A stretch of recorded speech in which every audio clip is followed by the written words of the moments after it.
قرآن حکیم کے اندر اللہ تعالیٰ نے اپنے رازق اور رزاق ہونے کا تذکرہ جب کیا ہے تو اس سے پہلے یا بعد میں کچھ نیکیاں کرنے کا حکم بھی دیا ہے، اور یہی سلسلہ ہمارا جاری تھا۔ گزشتہ درس میں ہم نے یہ ذکر کیا تھا کہ اللہ تعالیٰ نے جب اپنے رزاق اور رازق ہونے کا تذکرہ کیا ہے تو توحید کا حکم دیا ہے، انسان کو عقیدہ توحید اپنانا چاہیے۔ پھر اس بات کا بھی تذکرہ کیا گیا تھا کہ اللہ رب العالمین نے اپنے رزاق اور رازق ہونے کے تذکرے میں شرک کا رد بھی کیا ہے، یعنی شرک کو باطل قرار دیا ہے۔ چند ایک نیکیاں اور ہے، اس کا بھی ذکر کیا جا رہا ہے۔ اللہ تعالیٰ نے قرآن حکیم میں اپنے رزق کے ساتھ اس بات کا بھی تذکرہ کیا ہے کہ اللہ کی راہ میں خرچ کیا جائے، جس کو انفاق فی سبیل اللہ کہا جاتا ہے۔ اگر واقعی میں ہم اللہ کو رازق اور رزاق مانتے ہیں تو ہماری ایک صفت یہ ہونی چاہیے کہ ہم اللہ کی راہ میں خرچ کرنے والے ہوں۔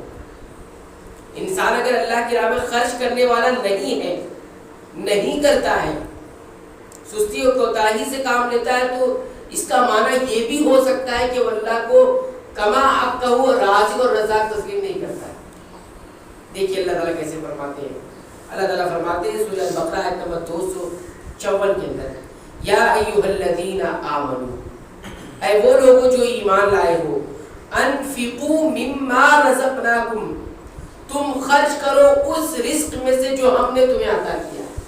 تو رزقناکم کہا ہے کہ ہم نے رزق عطا کیا تھا، اللہ رازق ہونے کا ذکر ہوا، اللہ کے رزاق ہونے کا تذکرہ آیا، وہ رزق جو ہم نے تمہیں دیا اس میں سے خرچ کرو۔ گویا جب انسان خرچ کرتا ہے تو وہ یہ تسلیم کرتا ہے کہ یہ رزق اللہ کا عطا کیا ہوا ہے، اور جب نہیں خرچ کرتا ہے تو وہ سوچتا ہے یہ میرا اپنا ہے، مجھے اپنے طور پر مل گیا۔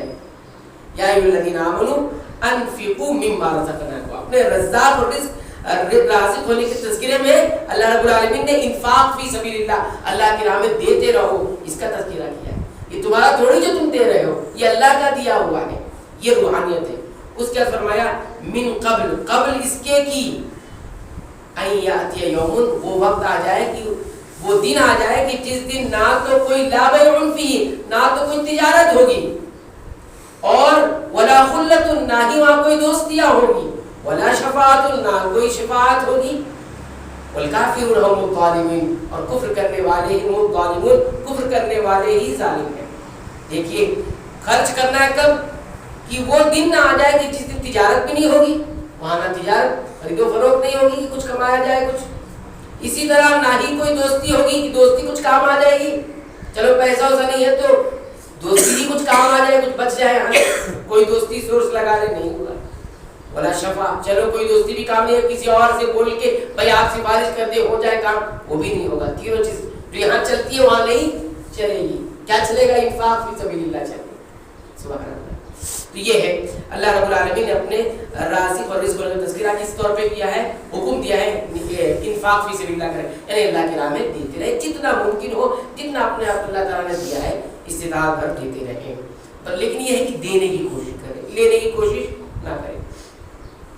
اسی طرح اللہ تعالیٰ نے اپنے رازق اور رزاق ہونے کے ذکر میں شکر کا حکم دیا ہے، اس کا تعلق بھی رازق اور رزاق ہونے سے شکر کا تعلق۔ دیکھیے اللہ تعالیٰ فرماتے ہیں یا ایھا الذین آمنوا، ایمان والو، کلوا من طیبات، تم بہترین اور پاکیزہ چیزیں کھاؤ، کس میں سے؟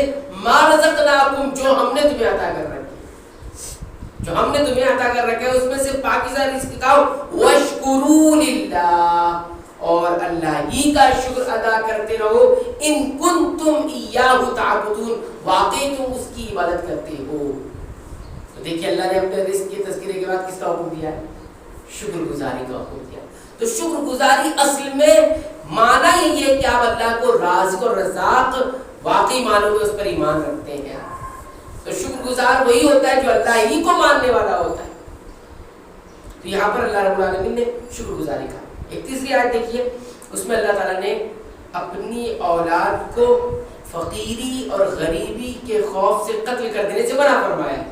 یہ تذکرہ بھی کب کیا ہے؟ اپنے رازق اور رزاق ہونے کی بات۔ دیکھیے اللہ تعالیٰ فرماتے ہیں وَلَا تَقْتُلُوا أَوْلَادَكُمْ، تم اپنی اولاد کو قتل نہ کرو، نہ مارو انہیں، خشیت املاق، اس ڈر سے کہ ہم غریب ہو جائیں گے، فقیر ہو جائیں۔ ہم فقیر ہیں، غریب ہیں، اولاد ہو گئی تو کیا ہوگا؟ ان کو کیسے کھلائیں گے؟ ان کو کیسے پالیں گے پوسیں گے؟ ان کا انتظام کہاں سے کریں گے؟